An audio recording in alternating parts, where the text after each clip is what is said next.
Hello and welcome to Day 2 of the New England First Awards Week. Tonight we'll be recognizing our Volunteer of the Year and introducing a new award, the New England Ingenuity Award, sponsored by BAE Systems. We'll also introduce our 4th Minibot Challenge, but before we can do any of that, let's recognize our BAE Systems Minibot Challenge winners for Challenge number 3, Frantic Fetch.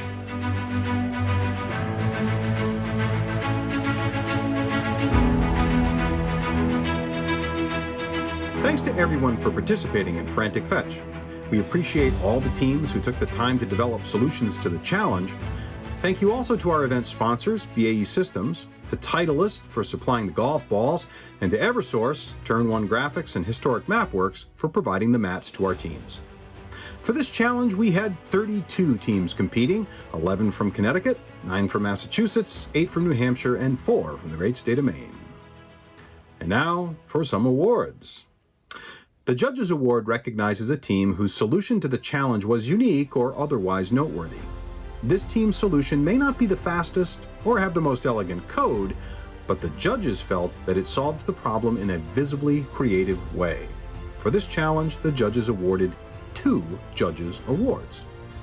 And here's what they had to say about the first winner. This team's intake made us shimmy and shake. Reminiscent of a high-lie cesta on its side, it scooped golf balls with a quick twist and turn. For its unique solution to golf ball collection, the judges award the Frantic Fronton Award to Team 1247 Blood, Sweat, and Gears from North Sutton, New Hampshire.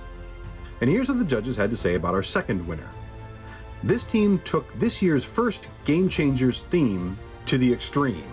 They created a video detailing another game strangely similar to Frantic Fetch called the Newtonian Nexus, which, by the way, we would love to play.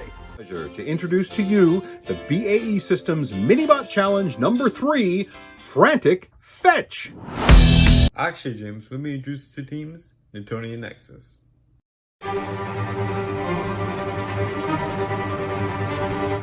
Now, our title card wasn't as, big budget as your guys' but hopefully still got through the point and it was still pretty amazing. So let's get on to the rules and changes for Newtonian Nexus.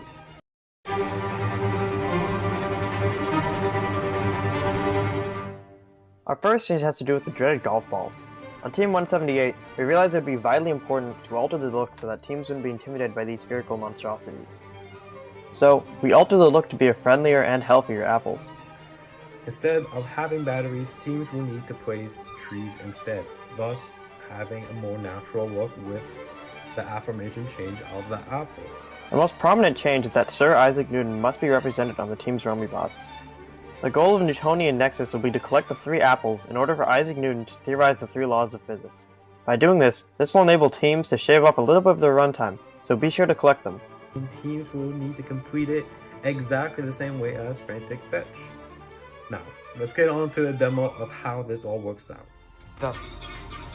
Congratulations to Team 178, the Second Law Enforcers from Farmington, Connecticut. And now on to our next award. The Team Spirit Award recognizes a team whose enthusiasm for the challenge, for their sponsors, and for their team is evident in their video submission or in their robot decoration. Sometimes it takes a village to motivate a robot. Other times, it takes a cheering squad. This team shows it has the eye and the pom-poms of the tiger. Congratulations to Team 3654 Tech Tigers from Middletown, Connecticut. And now for our Robot Performance Awards. Before I reveal the winners, let me remind everyone that in Frantic Fetch, golf balls reduced your time by 3 seconds, so it is possible to have negative time if your robot is fast enough. In teleoperated, in third place, with 0.45 total seconds, Team 155 the Technonuts from Berlin, Connecticut. In second place, with minus 0.9 seconds, Team 195 Cyberknights from Southington, Connecticut. And in first place, with minus 1.25 seconds, Team 4905 Andromeda 1 from Ayer, Massachusetts. For the autonomous run, in third place with 3.08 total seconds, Team 5846 South Coast Corsairs from North Dartmouth, Massachusetts. In second place with 2.62 seconds, Team 195 Cyberknights from Southington, Connecticut. And in first place with 1.35 seconds, Team 4905 Andromeda 1 from Ayer, Massachusetts. We want to recognize the teams who built line followers for their autonomous runs. Using a line follower has proven to be slower, but it can be more technically challenging. In third place, with 118.63 seconds, Team 1247 Blood, Sweat, and Gears from North Sutton, New Hampshire. In second place, with 25.77 seconds, Team 1100 T-Hawks from Northborough, Massachusetts. And in first place, with 25.73 seconds, Team 1991 The Dragons from Hartford, Connecticut. The Most Innovative Solution Award recognizes out-of-the-box thinking in coding and hardware design. The judges have 3 awards in this category.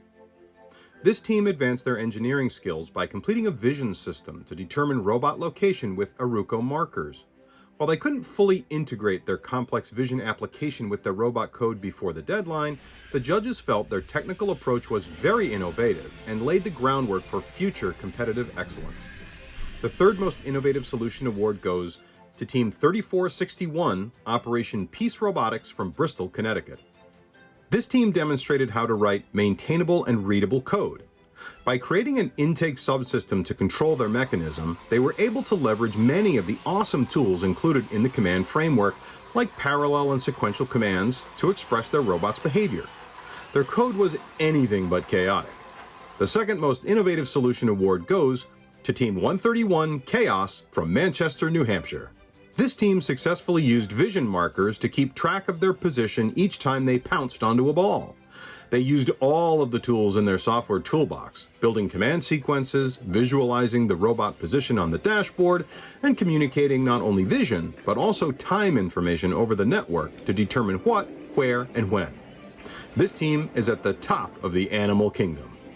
The first Most Innovative Solution Award goes to Team 2877 Ligerbots from Newton, Massachusetts. Now let's see the shortest combined times for Frantic Fetch. In third place with 6.59 seconds, Team 5846 South Coast Corsairs from North Dartmouth, Massachusetts. In second place with 1.72 seconds, Team 195 Cyberknights from Southington, Connecticut. And in first place with 0.10 seconds, Team 4905 Andromeda 1 from Ayer, Massachusetts. Thank you to all the teams, to the mentors, to our judges from WPI and BAE Systems, to the amazing team at WPILib.org, to our print partners at Historic Mapworks and Turn 1 Graphics, to our sponsors BAE Systems, Eversource, and Titleist, and to New England First for making this challenge possible. Next up, we have our New England 2021 Volunteer of the Year Award. Each year, we recognize someone who's gone above and beyond for the New England community, someone who truly represents gracious professionalism and exudes passion for STEM and the students that we represent. This year, our Volunteer of the Year is Bradley Miller from Worcester Polytechnic Institute. While Brad's job at WPI includes overseeing the FIRST program, he has taken that role far beyond what's expected. Over the last 20 years, Brad has been the central architect behind WPI Lib, done countless workshops and volunteering time to teach WPI Lib, and goes to the majority of the New England District events to help keep all the teams running smoothly from the software point of view. As we're dealing with the fallout of the pandemic, Brad was working behind the scenes to create alternative game options for our FRC teams. His work, along with several other key volunteers, led to the BAE Systems Minibot Challenge in New England this year. Giving teams a way to compete remotely, as well as having a resource that will change the future of teams with the ability to have a robot to program to at the beginning of the season, that is priceless. Thank you, Brad. First New England is thrilled to recognize Brad Miller as our New England 2021 Volunteer of the Year. Congratulations to Brad, and thank you to all of our volunteers across New England who return year after year to help us deliver our programs and ensure that our events are a great success. We couldn't do it without each and every one of you. We have a new award this year, the New England Ingenuity Award presented by BAE Systems. This year we've designed a new award that represents creativity, innovation, and ingenuity in our New England community. Named after our nonprofit organization, Ingenuity NE, this award will be presented each year moving forward to an imaginative and inspiring FRC team who represents the pillars of FIRST. While the 2021 season was quite different than years past, many teams across New England stepped up to participate in the first ever BAE Systems Minibot Challenge. Our teams took on this new opportunity in addition to the first challenges, often with competing deadlines and priorities. Community and 4-H teams found 2021 especially challenging, with restricted or no access to meeting spaces and mentors. While they were not able to meet together with their FRC robot this year, this team found a way to keep their FRC team engaged and active. The Minibot Challenge has allowed the team to meet remotely and to participate fully as a team. Since the Minibots use the same WPI-lib software as the FRC robots, they were able to bring out the creativity of what these Minibots can do while preparing for the 2022 FRC season. Be sure to check out some of their runs and code from the 3 challenges. It's inconceivable that you will not be impressed. Congratulations to Team 1729, Team Inconceivable from Peterborough, New Hampshire. While the 2021 FRC season draws to a close, we want to thank all the teams, their mentors, and the volunteers who support the teams here in New England. While it's been a year to remember in so many ways, it's also been a year for incredible innovation, amazing out-of-the-box thinking, and jaw-dropping performance in the at-home challenges. Congratulations to all of our award winners tonight and on Tuesday, and be sure to join us tomorrow for the season wrap-up. But before we get there, it is my great pleasure to introduce to you the BAE Systems Minibot Challenge number 4, Alliance Antics. In our previous challenges, you've learned how to program and drive your Minibot, how to navigate around obstacles, and how to collect golf balls. We combine all of those skills and layer in cooperative Alliance play with Alliance Antics. Alliance Antics is a tournament in which you join forces with another team to score more points than your opponent while bobbing and weaving around obstacles on the field. Each team will be randomly paired with Alliance partners throughout the tournament, accumulating ranking points toward a playoff. This is a cooperative challenge based on scoring. Registered New England FRC teams can join the tournament, which will take place on Saturday, June 12th, 2021, beginning at 9 a.m. Eastern. Teams must register by Tuesday, June 1st, 2021 at 11:59 p.m. Participating teams must have broadband access to internet, must have high-quality internet-connected camera that can see the field, and they must have an audio connection in addition to the camera so that they can communicate with their Alliance partner during the matches. This can be a smartphone, a tablet, or a camera connected to a computer. Participating teams must be available for the entirety of the tournament. Teams must also come to a pre-flight meeting in advance of the tournament to ensure proper connection and camera setup. If selected for playoffs, teams must be available for the playoff period. The duration of the tournament will depend on the number of participating teams, and matches will be simulcast on Twitch. Now buckle up, because there's a lot to know about Alliance Antics. You're familiar with the playing field, which we used for Color Conundrum and for Frantic Fetch. Thank you to Eversource for supplying the mats to all of our New England teams.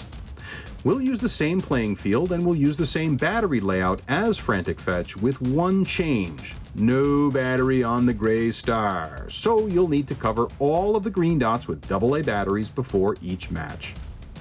You can build a wall around the field to constrain the robot and the golf balls to the field area. Read the rules about the height of the wall. You'll be playing with an Alliance partner via a webcam link. You and your partner will combine your scores to compete against another Alliance, and the winner of the match will earn 2 rank points. There are 2 more rank points up for grabs, and we'll explain shortly how to get those. Each team must have a student driver and a student human player. Teams can have an additional student driver if desired. We encourage teams to rotate players during the tournament if possible. Now, for Alliance Antics, we've got a brand new field element, the scoring crib. I've got my friend Zeke Lockman here from Team 172 Northern Force, and he is going to help to explain the crib that he designed and printed.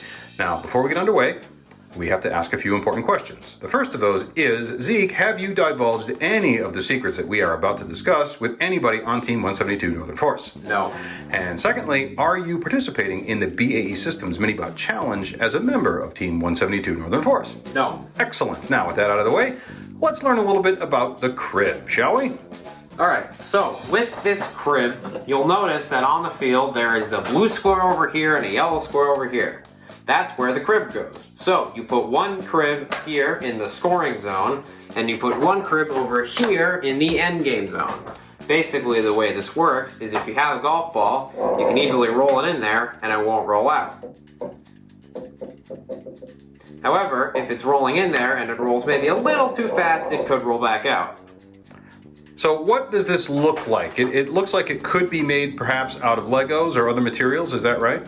Yes, I 3D printed this version. You'll notice that there's a raft on the outside. You could print it with a raft if you wanted to, but we suggest that you obviously stick some double-sided tape on the bottom, or maybe even some tape on the raft so that it is secure to the field. And how many Lego bricks tall are the walls? It is about 2 Lego Technic bricks tall, and this should be about 1 Lego Technic stud high. Got it. So you could build this out of Legos if you did not want to 3D print. That is completely up to you, and you could certainly build it out of other materials. The complete description is available in the rules. As Zeke noted, you'll need 2 scoring cribs, one for the scoring zone and one for the end game zone. You will need to attach these to the field so that they cover the yellow and blue squares. Now, if you can't 3D print cribs, you can make them out of Legos or other suitable materials. Do read the rules for the dimensional requirements and how to place them on the field. Matches are divided into 4 periods: the 20-second autonomous period, the 10-second pause, the 75-second tele-operated period, and the 30-second endgame. Each match period has its own mechanics, and you'll need to work with your alliance partner to strategize on how to score the most points. You have 6 golf balls, generously provided by our sponsor, Titleist. There are 6 numbered positions on the field where the batteries can go: 3 green stars and 3 gray stars. Before each match, you and your alliance partner will need to place 3 of the golf balls onto each of your mats. But here's the twist. Each position must be covered within the alliance. And here's how it's done. Prior to each match, each team will have one of their 3 positions designated by the schedule. During the on-deck time before your match, you will tell your opposing alliance where each team must put 1 ball, and they will tell you where each team on your alliance must put 1 ball. Then, you and your alliance partner must decide where to place your last golf balls so that all 6 positions are covered between the 2 alliance partners at the start of the match. Your human player will hold the other 3 golf balls in reserve. During Autonomous, your robot and its program can then try to score 1 or more golf balls. Golf balls must be moved by the robot to the scoring zone and remain there in order to score. Each scored golf ball is worth 2 points during the autonomous period. Additionally, robots can auto-park in Target Zone 1 for 5 additional points. During the autonomous period, only the roamy frame needs to be completely inside Target Zone 1 to score auto-park. If both Alliance robots score at least 1 golf ball during the autonomous period, the Alliance earns 1 rank point. After the autonomous period, there's a 10-second pause, during which the referees will tally the scores. In addition, the human player will place into the endgame zone the number of golf balls scored by their team during autonomous. These are out of play, but they will become available in the endgame. For instance, if you score 2 golf balls during the autonomous period, the human player will place 2 golf balls into the endgame zone and keep 1 out of play for the rest of the match. The driver will need to enable teleoperated mode for the robot during the pause, but they can't drive their robot until the pause ends. After the pause, the 75-second teleoperated period will start automatically. During teleoperated, human players can remove scored golf balls from the scoring crib and place them back on the mat in the 3 golf ball positions that were covered at the start of the match. For instance, if your team had positions 1, 5, and 6 covered at the start of the match, then you can only return golf balls to positions 1, 5, and 6. Read the rules about when you can and cannot touch the golf balls. Each golf ball scored during teleoperated earns 1 point, and balls can be returned from the scoring crib to the mat for the entirety of the teleoperated period. At the end of teleoperated, the 30-second endgame will start automatically. During endgame, the human player cannot touch any golf balls. Also, any golf balls that are in the endgame zone are now available for scoring. Golf balls scored during endgame are worth 1 point each. At the conclusion of the endgame, robots can park in Target Zone 2. All attachments must fit within Target Zone 2 to count as a park. Parked robots earn 5 points, and if both robots on the Alliance are parked at the end of the match, then the Alliance will earn an additional rank point. Now, there are penalties for toppling batteries, but the referees will count them at the end of the match. If your robot can put the batteries back where they came from before the end of the match, then those batteries will not count as penalties. Read the rules carefully about other penalties and how they score. As we said, this is a tournament with qualifying matches and a playoff. At the end of qualifying matches, the top 8 ranked teams will choose their alliance partners for the playoffs, which will require 2 wins to advance. We hope you will enjoy Alliance Antics as much as we've enjoyed creating it. We can't wait to see you and your team at the tournament. Until then, we'll be monitoring the Discord for questions, and we'll have our office hours as before. Thanks, and have a great night.